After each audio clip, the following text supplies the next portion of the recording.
지혜는 스마트폰 화면의 차단 번호들을 보며 깊은 한숨을 내쉬었습니다. 준호의 번호만 벌써 15개였습니다. 처음엔 다정했던 준호. 그러나 시간이 흐를수록 준호는 지혜에게 지나치게 집착했고 결국 견디다 못했던 그녀는 그와의 이별을 선택했습니다. 그러나 이별도 쉽지 않았습니다. 지혜는 집착이 심한 준호에게서 벗어나기 위해 이사를 하고 연락처도 바꾸어야 했습니다. 휴, 이제 다 끝난 거겠지? 하지만 가장 걱정되는 것은 반려견 두나였습니다. 아직 정리도 덜 된 새 집에서 불안해하는 두나를 혼자 두고 당장 출근해야 하는 상황이 마음에 걸린 것입니다. 두나가 혼자 새로운 환경에서 잘 지낼 수 있을까? 혹시 나 없을 때 준호가 들이닥치지는 않겠지? 직장에 나가야 하니 어쩔 수 없는데. 애견 유치원이라도 보내야 하나. 여러 걱정을 안고 인터넷을 검색하던 지혜는 좋은 정보를 하나 확인했습니다. 반려견용 CCTV? 강아지를 따라다니며 보여주고 실시간으로 대화도 할 수 있어? 오호, 방법용으로도 좋겠다. 지혜는 망설임 없이 CCTV를 주문했습니다. 며칠 후 도착한 작고 둥근 카메라를 거실에 설치했습니다. 두나가 지금은 뭐 하고 있을까? CCTV를 설치한 첫날, 직장에 출근한 지혜는 수시로 CCTV를 확인했습니다. 처음에 잠만 자던 두나는 며칠 후부터는 자리에서 일어나 돌아다니기 시작했습니다. 두나야, 언니 말 들려? 잘 노네, 아이 예뻐. 지혜는 점점 적응하는 두나를 보며 기뻐했습니다. 이거 해놓길 잘했다. 두나도 좋아하는 것 같아. 집에 무슨 일 있나? 볼 수도 있고 좋은데? 지혜는 만족스러웠습니다. 그러나 한 달쯤 지나자 두나가 혼자 지내는 시간에 적응했고 지혜는 CCTV를 자주 보지 않게 되었습니다. 뭐, 두나 잘 있겠지. 바쁘다 바빠. 그러던 어느 날 직장인의 로망인 주말을 맞은 지혜는 늦잠을 자고 일어나 두나와 산책을 나갔습니다. 눈에 띄게 활발해진 두나는 오랜만에 나간 산책에 신이 났습니다. 아이고, 두나야. 언니 너무 힘들다. 천천히 가자. 오랜만에 두나와 공원을 산책한 지혜는 장을 본 후 저녁 무렵 집에 돌아왔습니다. 그런데 거실에 들어서자 두나가 안쪽을 향해 으르렁대기 시작했습니다. 평소 얌전했던 두나가 이런 반응을 보이는 것은 처음이었습니다. 두나야, 왜 그래? 귀신이라도 봤어? CCTV 알람도 안 울렸어. 너무 걱정 마. 지혜는 두나를 진정시키고 소파로 향했습니다. 아이고, 힘들다. 주말에 쉬어야 하는데 이게 쉰 건지 잘 모르겠네. 잠시 소파에 누워있는데 갑자기 스마트폰에서 알람이 울렸습니다. 이게 무슨 소리지? CCTV 알람이네. 아, 아까 내가 들어온 걸 이제 알림으로 보내나 보다. 지혜는 별 생각 없이 영상을 재생했습니다. 그런데 화면에 나타난 건 자신이 아니었습니다. 검은 후드를 뒤집어 쓴 남자가 현관을 열고 들어온 것입니다. 현관에 불이 들어오는 순간 지혜는 숨이 멎었습니다. 준호였습니다. 그리고 그의 손에는 칼이 들려 있었습니다. 이게 뭐야? 왜 준호가 여기 찍혀 있어? 지혜는 떨리는 손으로 급히 영상을 중단시켰습니다. 더 이상 볼 용기가 나지 않았던 것입니다. 아니야. 이거 오류야. CCTV 알람은 지금 울렸잖아. 무언가 영상이 잘못 남겨진 거야. 이 CCTV 고장난 거 아니야? 지혜는 필사적인 마음이 되어 CCTV 후기를 살펴보기 시작했습니다. 후기는 대부분 만족한다는 평이었습니다. 다들 좋다고만 하네. 그런데 이게 무슨 일이야? 어? 그런데 제일 마지막 후기는 지혜를 놀라게 했습니다. 알람이 늦게 울리는 경우가 있다고. 지혜의 얼굴이 창백해졌습니다. 그렇다면 준호는 지금 이 순간 지혜가 핸드폰을 떨어뜨렸지만 핸드폰의 CCTV 영상은 계속 플레이되고 있었습니다. 준호가 바로 지혜가 누워있는 소파 밑에 숨어드는 모습이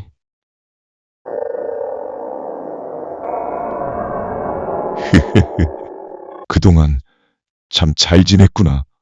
등골이 오싹해지는 목소리가 들려왔습니다. 지혜의 심장이 멎는 듯 했습니다. 나 없이도 이렇게 행복해 보이네. 소파 아래서 천천히 준호의 머리가 나타났습니다. 그의 얼굴은 한 달 전과 완전히 달랐습니다. 수염이 덥수룩하고 눈은 충혈되어 광기가 서려 있었습니다. 손에는 여전히 칼이 들려 있었습니다. 하지만 난 그렇지 못했어. 매일 너만 생각했거든. 지혜는 소파에서 웅크린 채 겁에 질려 말했습니다. 어떻게 여길 찾았어? GPS 추적기. 준호가 섬뜩하게 말했습니다. 내가 선물한 강아지 목걸이가 바로 GPS야. 그게 무사해서 정말 다행이었지. 지혜의 시선이 으르렁대는 두나의 빨간 목걸이로 향했습니다. 한 달 내내 이 근처에서 너를 지켜봤어. 그 덕에 집 비밀번호도 알 수 있게 되었지. 난 너에 대해 다 알고 있어. 사람 살려. 누구 없어요? 지혜는 겁에 질려 목소리도 나오지 않았습니다. 핸드폰도 놓쳐 신고도 할 수 없는 지금 그녀가 할 수 있는 일은 작은 목소리라도 내는 것뿐이었습니다. 그러나 이런 지혜의 필사적인 노력은 오히려 준호의 분노에 불을 질렀습니다. 감히 나를 벗어나려 해. 넌 내 거야, 죽어서라도. CCTV는 묵묵히 모든 것을 기록했지만 그 알림은 몇 시간 후에나 울리겠지요. 그땐 너무 늦은 것입니다. 여러분, 지금 여러분이 해야 할 일은 당장 소파 밑을 확인하는 것입니다.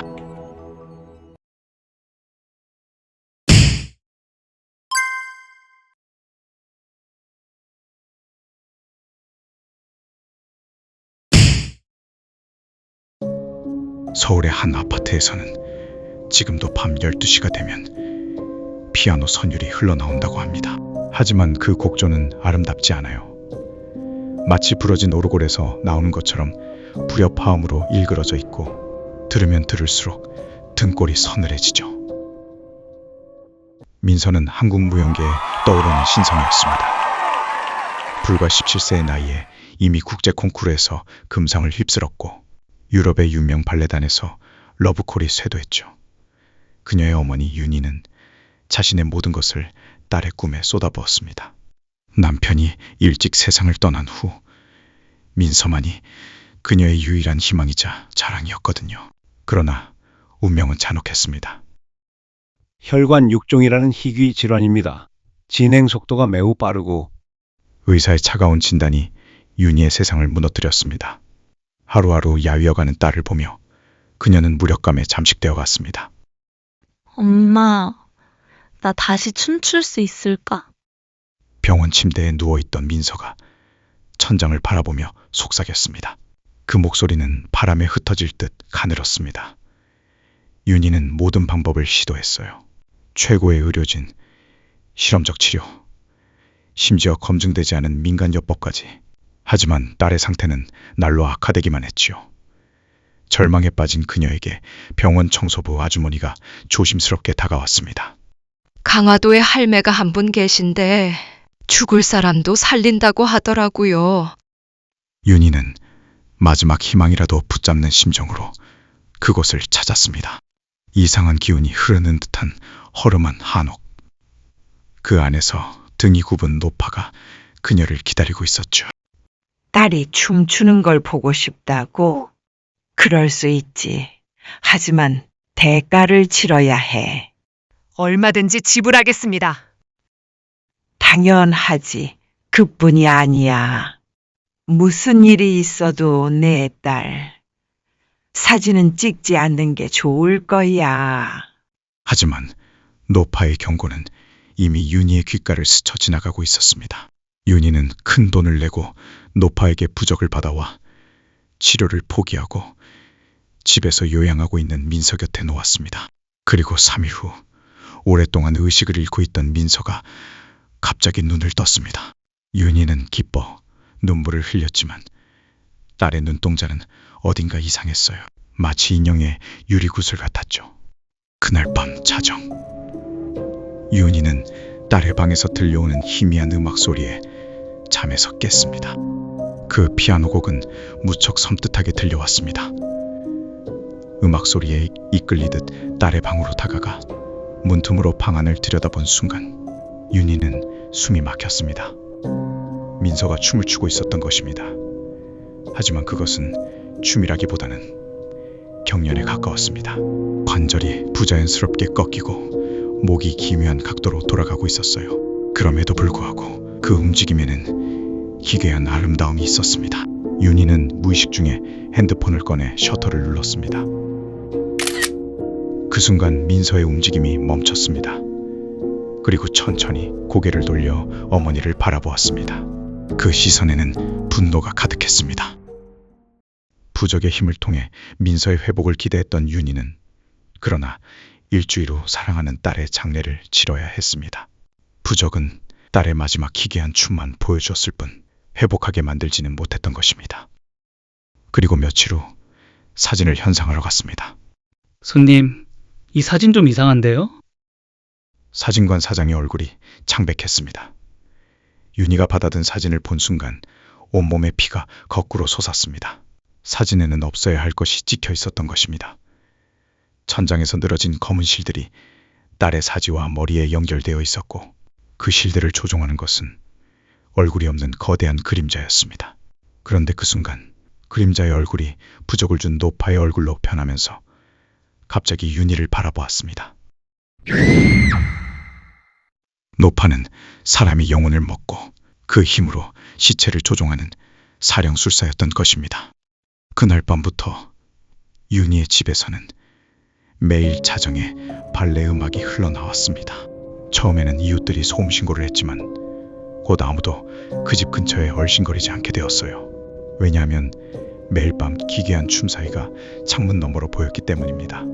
그 움직임은 살아있는 자의 것이 아니라 마치 보이지 않는 실에 매달린 인형처럼 부자연스럽고 기괴하게 흔들리고 있을 뿐이었습니다. 모녀의 영혼을 먹어버린 그 노파는 아직도 절망에 빠진 부모들을 기다리며 달콤한 거짓말로 그들을 유혹하겠지요. 죽은 딸이 보고 싶다고? 만약 당신이 사랑하는 사람을 잃어 너무나도 그들이 보고 싶다고 해도 절대 그 유혹에 넘어가지 마세요. 진정한 사랑은 때로는 놓아주는 것이다. 하지만 인간의 욕심은 종종 그보다 더 강하다.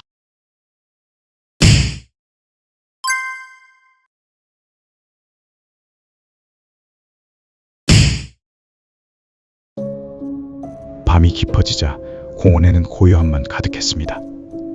벤치에 앉아있는 초라한 행색의 여인은 한 손에 술병을 들고 멍한 표정으로 앞만 바라고 보고 있었습니다. 떡진 머리카락에 찢어진 외투를 두른 그녀의 이름은 윤희. 50세 정도 되어 보이는 그녀의 얼굴은 심한 마음 고생을 했는지 깊은 그늘이 져 보였습니다. 멀리서 도로에 희미한 차 소리가 스쳐갔습니다. 그 순간 마치 어제 일인 듯 과거의 기억이 윤희의 머릿속을 날카롭게 핥히고 지나갔습니다. 하교길, 횡단보도, 달려오던 차량, 그리고 바닥에 쓰러져 있던 자기 아들의 모습이었습니다.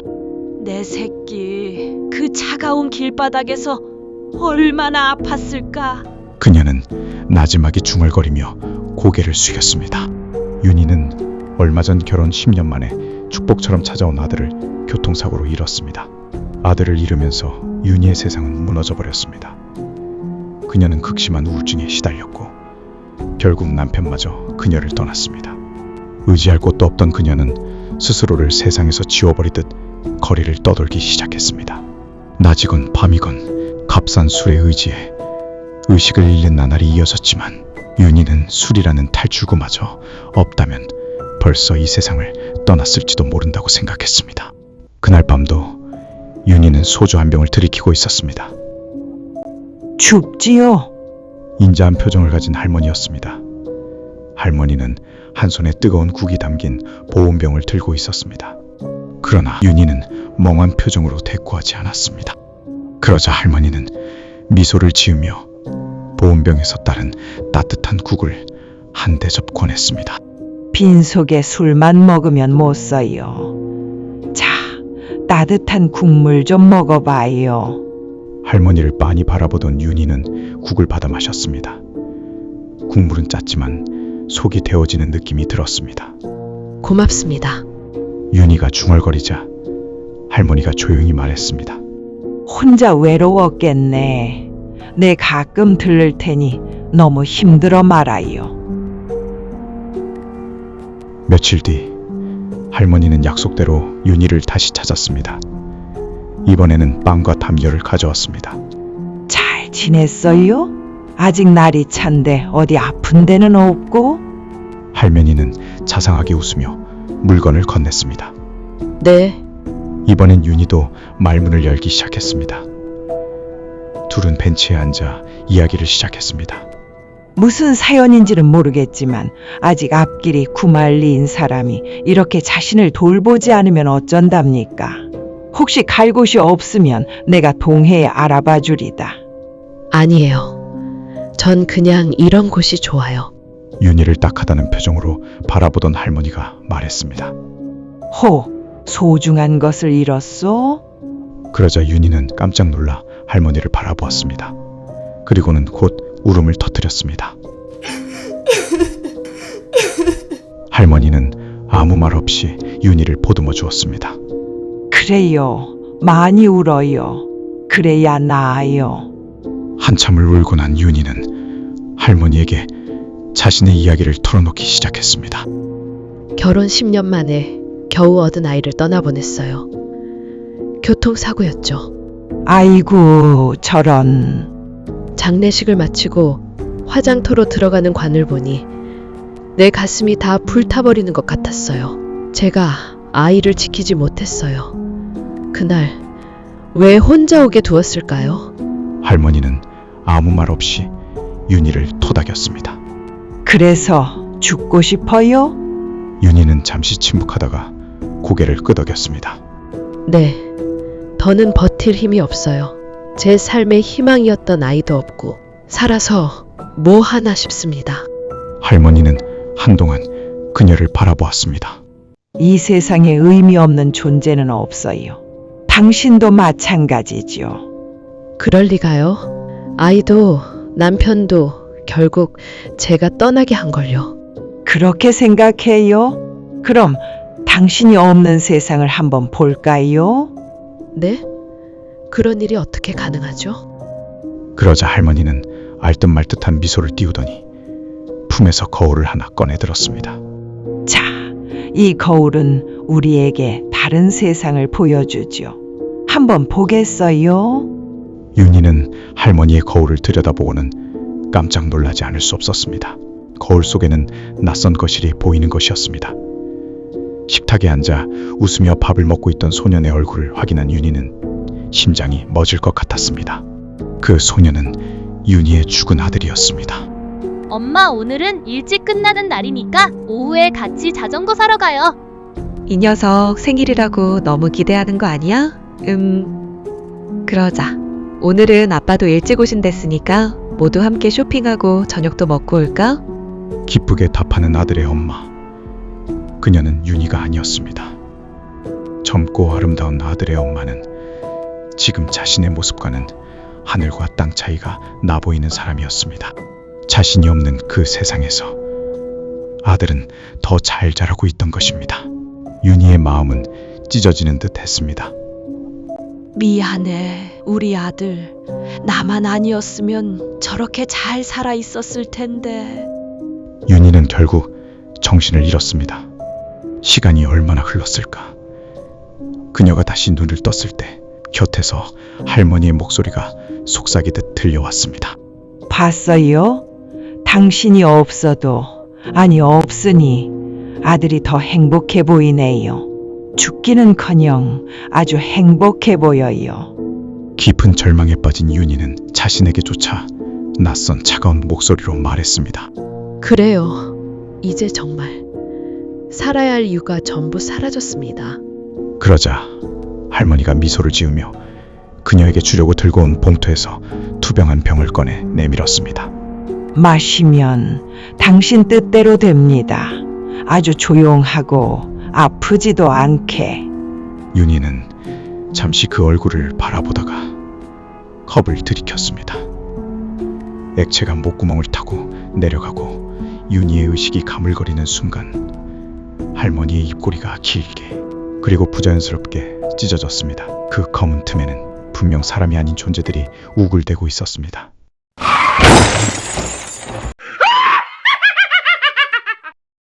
다음 날 아침 공원 벤치에서 윤희의 시체가 발견되었습니다. 경찰은 단순 사고사로 결론을 내렸지만 몇 달 사이로 3명의 노숙자들이 사망하자 적잖이 당황하고 있었습니다. 그러나 노숙자들의 죽음은 사람들의 관심을 받지 못했죠. 대신 자상한 할머니에 대한 소문이 퍼져나갔습니다. 공원 할머니 있잖아. 정말 좋으신 분이라더라. 힘든 이야기도 다 들어주고 다 잊게 해주신대. 그래? 아, 나도 한번 만나봤으면 요즘 잊고 싶은 일이 많아서 말이야. 나도. 어둠 속에서 그 이야기를 듣고 있던 노파는 불길한 미소를 지어 보였습니다. 그렇습니다. 이 노파는 인간의 절망을 즐기는 악마였던 것입니다. 오늘 절망스러운 일이 있었나요? 그렇다면 악마가 당신이 절망에 빠지길 기다리고 있을지도 모릅니다. 절대 그 함정에 빠지지 마세요. 당신이 없는 세상은 존재하지 않으니까요.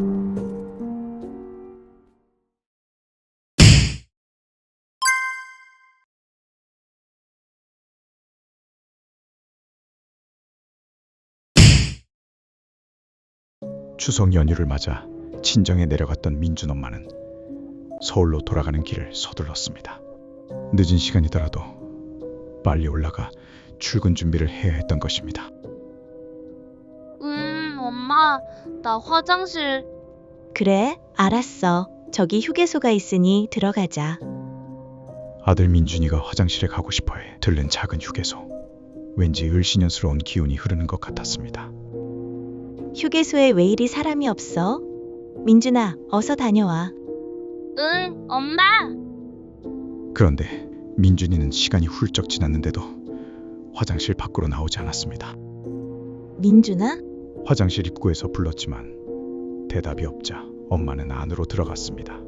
그런데 뜻밖의 민준이는 세면대 앞에 서 있었습니다. 왜 안 나오고 이러고 있어? 그러자 민준이가 작은 목소리로 대답했습니다. 엄마, 이상한 아저씨가 있어. 나만 계속 봐. 그게 무슨 소리야? 아무도 없는데? 있어. 내 뒤에 서 있어. 민준이는 울 것 같은 얼굴로 거울을 가리켰습니다. 순간 거울 속에서 섬뜩한 모습이 불쑥 나타났습니다. 창백하게 웃고 있는 남자의 얼굴, 눈빛이 공허한 사내가 분명 아들의 뒤에서 기괴한 미소를 띄우고 있었습니다. 당신 뭐야? 놀란 엄마가 남자를 확인하기 위해 고개를 돌렸지만 그곳에는 아무도 없었습니다. 엄마는 아들을 안아들고 급히 화장실을 나왔습니다. 차에 타자마자 시동을 걸고 출발하자 아들이 입을 열었습니다. 엄마, 나 지난 설날에도 여기서 그 아저씨 봤어. 뭐? 설날에 여기 왔을 때 아까 그 화장실에서 똑같은 아저씨 봤어. 그때도 나만 계속 봤어. 엄마는 소름이 돋았습니다. 지난 설에도 이 휴게소를 들렀었는데 그때도 민준이가 화장실에서 이상한 아저씨를 봤다고 말했었지만 단지 아이의 상상이라고 생각했었던 것입니다. 차 안이 얼어붙었고 엄마의 머릿속은 복잡해졌습니다. 엄마는 차를 갓길에 세우고 급히 인터넷을 검색해 보았습니다. 휴게소 사고라는 검색 결과는 충격적이었습니다. 2000XX년 설 연휴. 휴게소에서 실종된 32세 남성 김씨. 휴게소 뒤편 계곡에서 시신 발견? 이럴 수가. 사진 속 남자는 거울에서 본 그 얼굴이었습니다. 얼굴이 하얗게 질린 엄마는 기사를 자세히 읽어보았습니다. 사망한 남성 김 씨는 8살 아들과 함께 설 연휴를 마치고 집으로 가던 길이었습니다. 그런데 아들이 화장실에 간 사이 이 남성은 강도를 만나 살해당했고 아들은 3시간 동안 혼자 화장실에서 아빠를 기다렸다는 기사였습니다. 그 남자가 이때 죽은 사람이라고?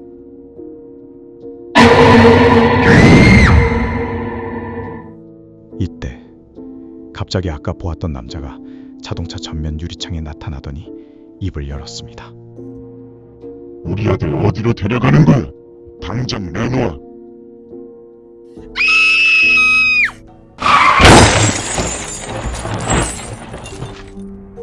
며칠 후 이 휴게소는 잠정 폐쇄되었습니다. 어린 남자아이들이 탄 차들이 근처에서 계속 사고를 당했고 사람들이 한결같이 그 남자 귀신에 대해 언급했기 때문입니다. 아직도 그 남자는 자신의 아들을 찾아다니고 있을까요?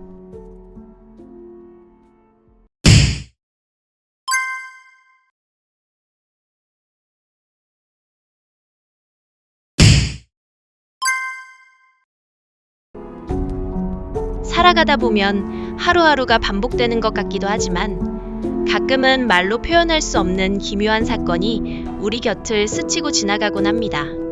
벌써 학교를 졸업한 지 10년이 지난 어느 날, 저는 갑자기 고1 때 친했던 친구의 연락을 받게 되었어요.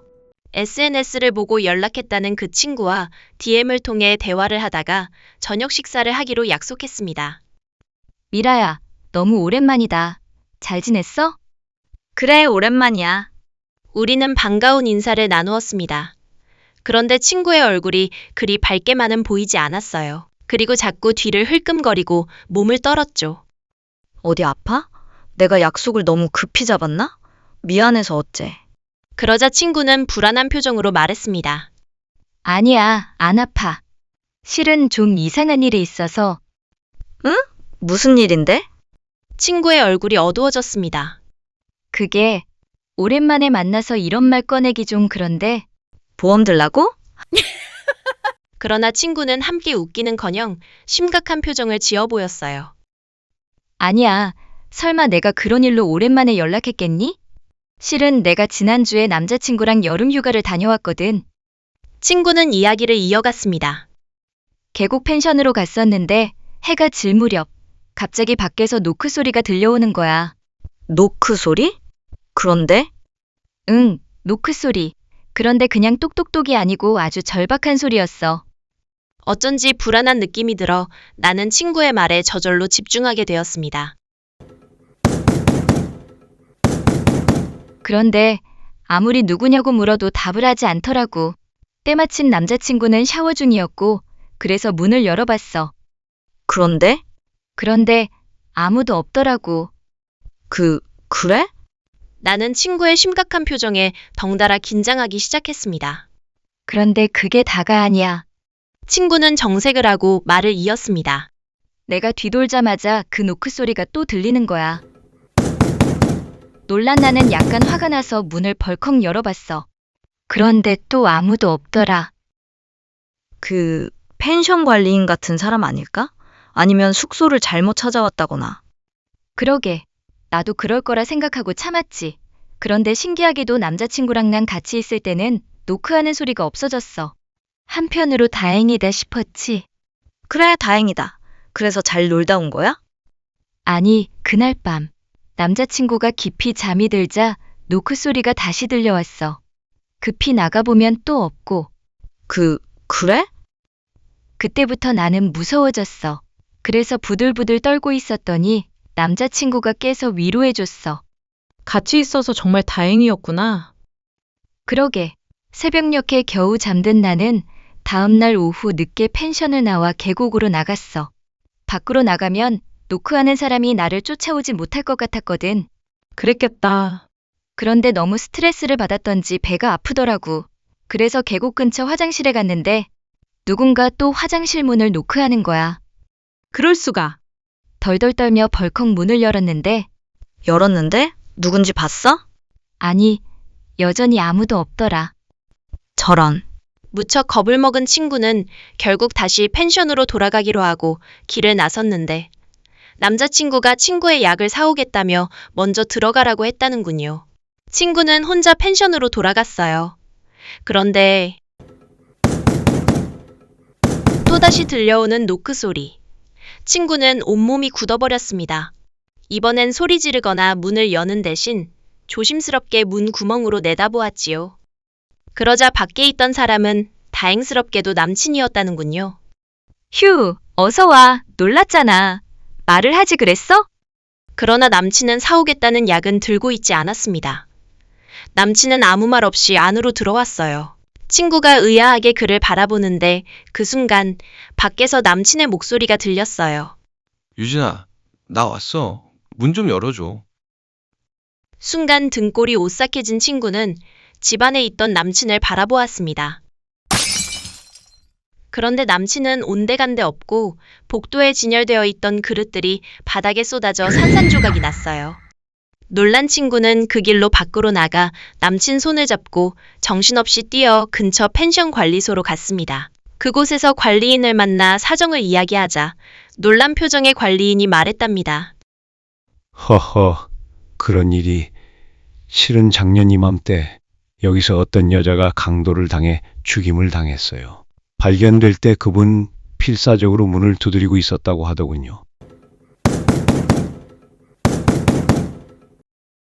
친구의 이야기를 들으면서 저는 식은땀이 흐르는 것을 느꼈습니다.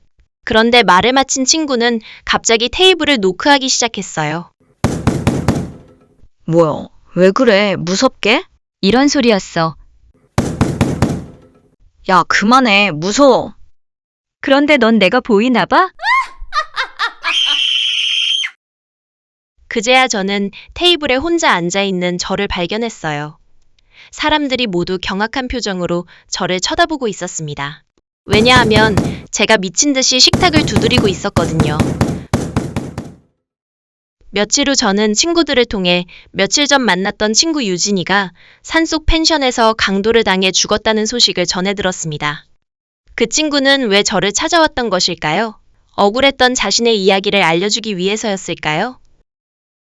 조용한 저녁 공기 속에서 어디선가 절박하고 날카로운 노크 소리가 귓가에 맴도는 듯 했습니다.